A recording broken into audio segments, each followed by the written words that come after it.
Greetings trainers, KuroBlitz here and welcome to another video. Today I am here to discuss about the newest information of the new trailer for the Pokémon Journeys anime, the Sword and Shield chapter trailer for the Darkest Day arc. Before the trailer we saw a new preview for the episode 40 of Pokémon Journeys, the series. It will be about the raid battle against Zapdos, most likely in the Kanto power plant, and the unexpected helpers will be none other than Jesse and James, with a Stunfisk and a Rhydon, which in a way it makes sense because they work for Team Rocket, who's bossed by Giovanni, and Giovanni is a ground type expert, so it makes sense for it to at least use these Pokemon. It will be interesting to see who will catch Zapdos, but this was the information that was only provided to us, no summary whatsoever. Apparently Koharu Chloe will be in the episode, so it'll be interesting to see that. This was what we saw before the trailer, and after the trailer, just to clear things out, we do see Mewtwo. Ash does not need an Espeon if he's going to catch this guy. It might be the movie one though, because the way it descends from the heavens in a light, it might be the movie one. It could be that the place to meet this Mewtwo, it's Cerulean Cave, because it's a post-game location, and Pokemon Journeys is focused on the post-game locations like the Battle Frontier Island in Hoenn and the Battle Zone in Sinnoh, because in a way this is Ash's post-game. He already won a league, so it's just time for him to rank up to become the #1 in the world. But now to the information about the Darkest Day arc, or what I like to call the Sword and Shield movie, because 4 episodes, it's 90 minutes length. It's like a Pokemon movie, especially since the movies that are in theaters and cinemas are focusing on the AU Ash.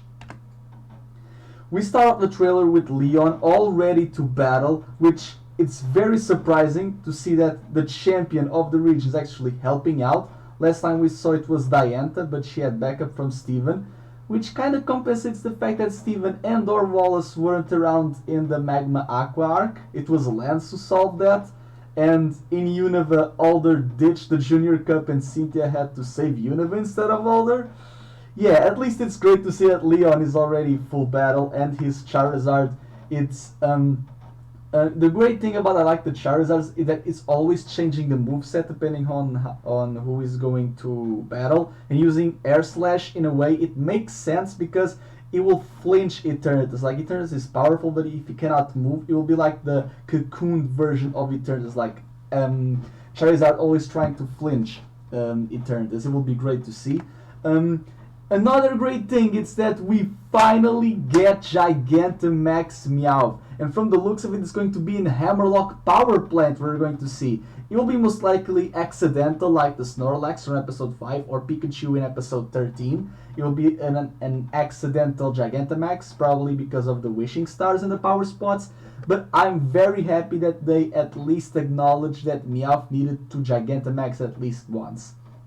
Since it's a Gigantamax Meowth, it will not use Max Strike, but yes, G-Max Gold Rush.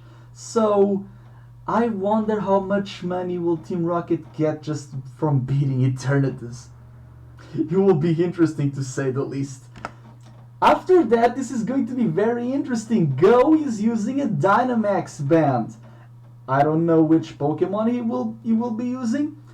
I simply see that he's going in the Stow Inside Moral. Maybe the battle with the Gigantamax Pokemon or the Dynamax Pokemon Swat will crumble the Moral, so there's no need for Beat in this arc. They will save Beat for a future time. If it's not like a Pokemon crumbling the wall and seeing the hero statues, it will most likely be Team Rocket, like blasting off again to the Moral and the Moral crumbles. It's an alternative for Beat, like Go is in a way being an alternative for Hop. So it's great to see this kind of development for the character. He says Dynamax, so I think he will Dynamax Sobble, and in the final battle he will Gigantamax in the race. We'll get there. About Gigantamaxing, this is interesting because Go is going to be with Sonia while Ash is going to be with Leon, and they will end up meeting Raihan again in Hammerlock. Thank goodness, at least they didn't put the power plant in Winden, like beneath Rose Tower or something. We actually see more of Galar. We see Stow inside, we see Hammerlock, and since they are in Stow inside for the Mortal and now in Hammerlock, I can see that Go and Sonya are going to do like a road trip across Galar, because in Hammerlock we do have the tapestry, so it just makes sense to see the tapestry. But Raihan being there and knowing that mainly raid battles are like with 4 people, especially the episode 41 will be the Ash, Go, Jesse, and James. So I can see this one being Ash, Go, Raihan, and Leon, especially with the whole opening like they are in the Poke Instagram, quote unquote. It will be interesting to see. But Pikachu, Charizard, and Duraludon are Pokemon that can Gigantamax. So if Go is to Dynamax a Pokemon, he can Dynamax Sobble. It will be great to see Sobble like Dynamax, because he will be so big that he wants to hide but he can't. For Cinderace, I want to Gigantamax to be on par with the other Gigantamax Pokemon, but he can only Dynamax for now, and when we get to the Isle of Armor, most likely we will see Hop in the Isle of Armor. We see the whole process of making the max soup, and then Cinderace will Gigantamax. We do see Dragapult, which is interesting, at finally a non-Charizard Pokemon from Leon's team. And from the looks of it, it doesn't have the Drippy. Maybe he already launched. I can see like the satchels from his mouth, like so swallowy, so maybe he already launched the Drippy. And it's interesting to see Dragapult, because Dragapult's a Dragon Pseudo-Legendary like Ash's Dragonite, who's also Ghost type like Ash's Gengar. So if Leon does have Axorus like in the games, I can see the Dragapult rivaling with Gengar and Axorus with Dragonite. Maybe Dragapult will rival with the 2 of them, but at least it's great to see that Leon is not only using Charizard for this climatic battle, the Darkest Day plot.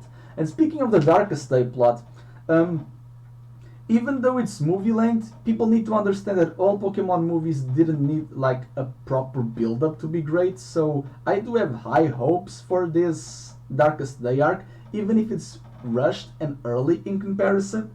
And people still need to understand that this was planned before the hiatus and even before the time slot. It was just pretty much coincidental, because OLM records and animates episodes 6 months in advance. Sorry, so this was meant to happen and end today.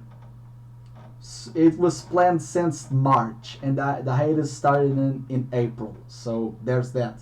Apparently, the cocoon, it's not a cocoon. It will be like this technological orb that locates power spots and drains the whole wishing star energy. It's going haywire from what we see.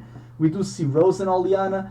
My biggest fear is that what will happen to Rose and Oleana after this. Maybe they'll have like still relevance in the future. I really hope so, because we do need to see their teams as well, because they have great teams. So yeah, there's that as well. And yeah, the whole machine goes haywire. Wishing stars start to go all across Galar, and apparently Go is in the it's in the wild area, because we see like the train tracks, and he ends up meeting up with Sonya, and Sonya being in her car basically will Go and Sonya will basically be the technical support, always going across Galar to try to figure out what the hell's going on. And there's like Gigantamax Pokemon all over the place. That tiny thing might be Charizard, might be Dragonite, even might be Zapdos, who knows. All I know is that this Pangoro, it's in a city that it's most likely Wedgehurst. So we might have like a cameo of Magnolia and Hop, but only a visual one. I'm not seeing like a spoken cameo, maybe only a visual one. It would be great, because it will foreshadow the more Magnolia and more Hop for the future, especially since Leon is saving his home region after all, and Sonya is also the thing that she's studying. It's about the myths of Galar. The Wooloo are most likely in turf field, and we'll see the shepherd like all surprised. Even the Wooloo are scared, like what the hell happened to me.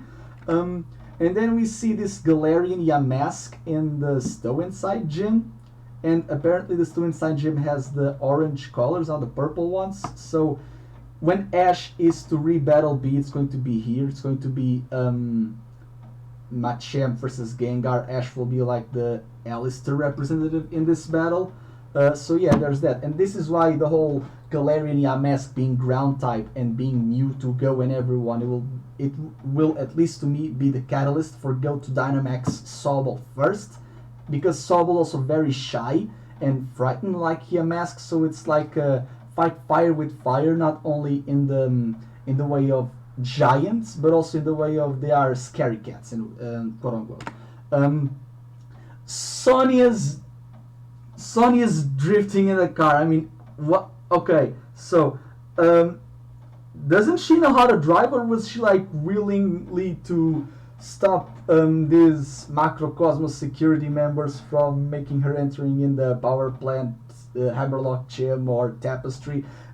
I don't know if Sony's a bad driver or if she actually wants to like break the barrier and even like trample everyone around her place. What worries me the most is that Go, Reboot, and Sobble are most likely in a car with her as well.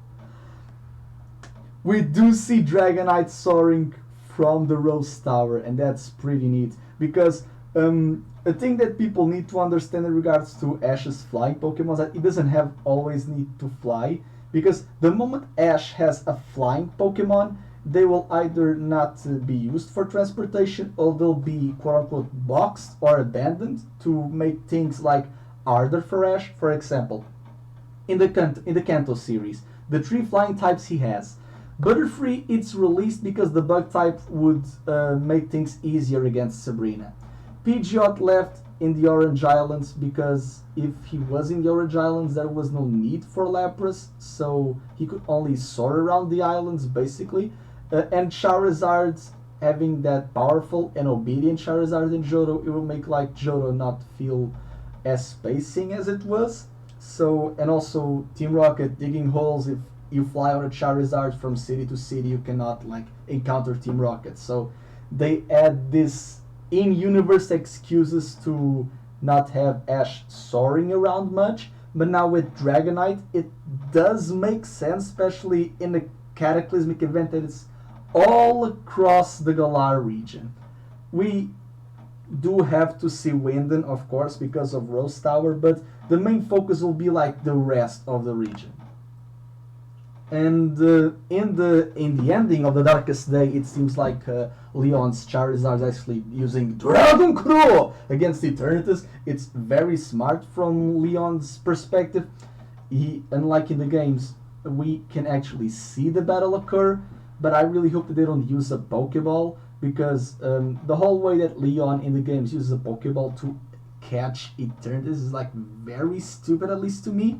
It should have been an Ultra Ball, because he is a champion, so he has access to the money, and especially when Rose is his financer in all things considered. And that is the thing that actually worries me, is that the fact that Go is only using Pokeballs, especially since he's a Go and Let's Go representative. So I really wished for Go to start use berries or even Great and Max Balls and even EXP candy. Like, you already start to battle and train, so start to use those mechanics that you are like the walking commercial for. Okay, Go? Yeah, okay. And now, the thing that it will most likely be my new screensaver wallpaper, the Slumbering Weld scene.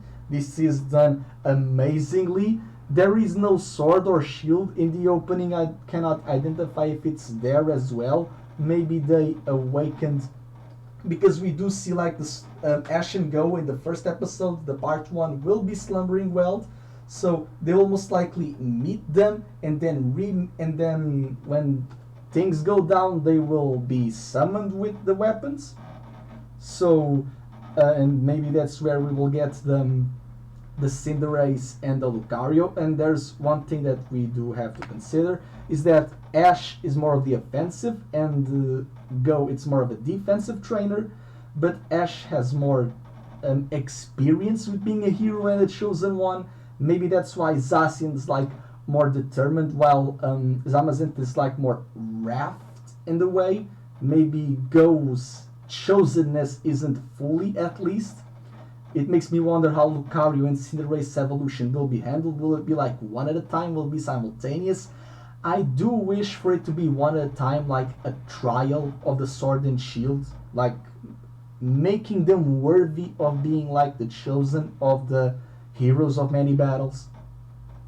Because if Go is to evolve Cinderace at the same time as Ash evolves its Lucario, it will overshadow like the moment. It will not be as impactful. But then again, we are talking about a series that make Go's first 3 and off screen, and Ash ranking up to super class, especially today off screen as well. It made Corina's return like meaningless. It was actually meaningless, Corina returning, because he was to lose against randoms and he was to regain against off-screen randoms.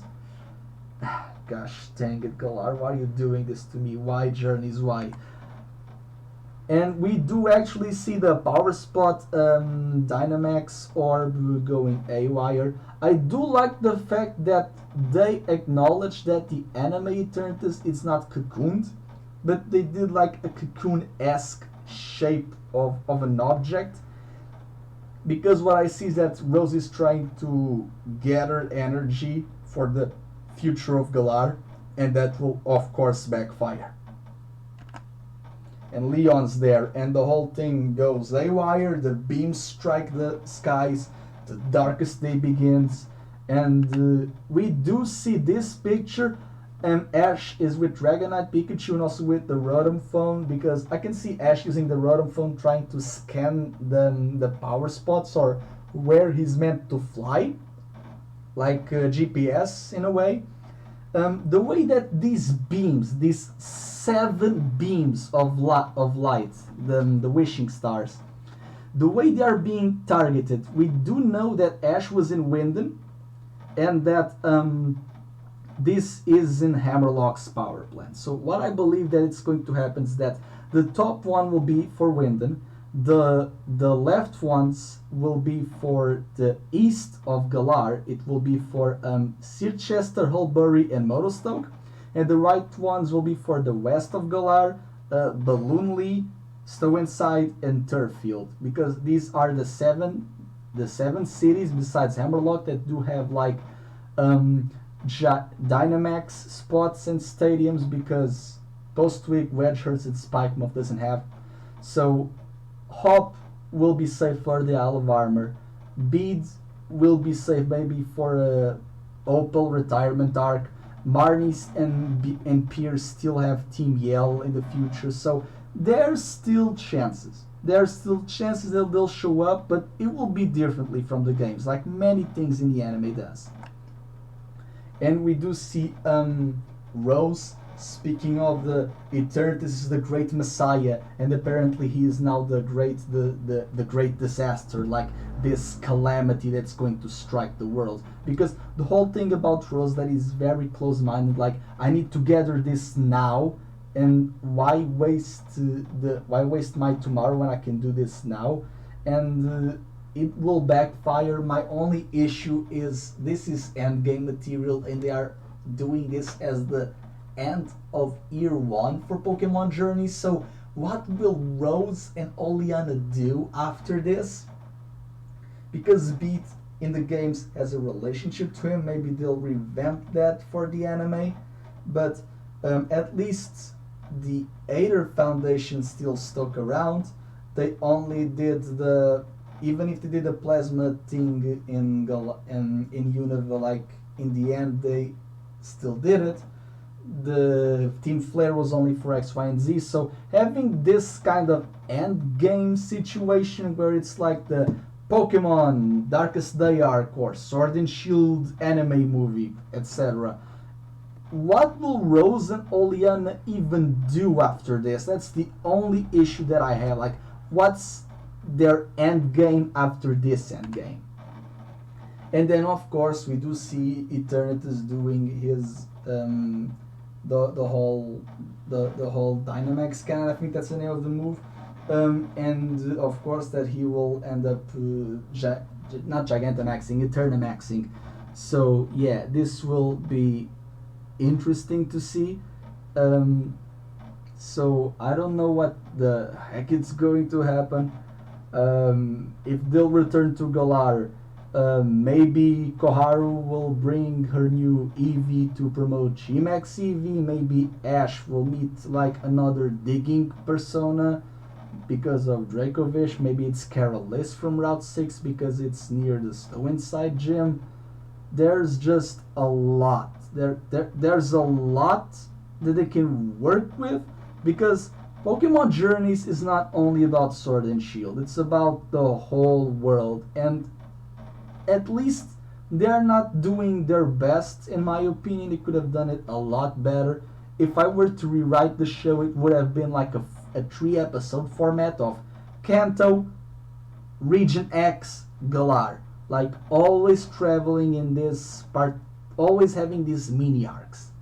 But they like to travel each and every part because of the episodic format that it's about to end. So I'm hopeful for the future, and maybe you two should as well. Thanks again for watching this little ramble of mine, this analysis. Make sure to like, share, and subscribe. Don't forget to follow me on Twitter. So thank you guys so much, and as always, have a great day, and don't forget to catch 'em all.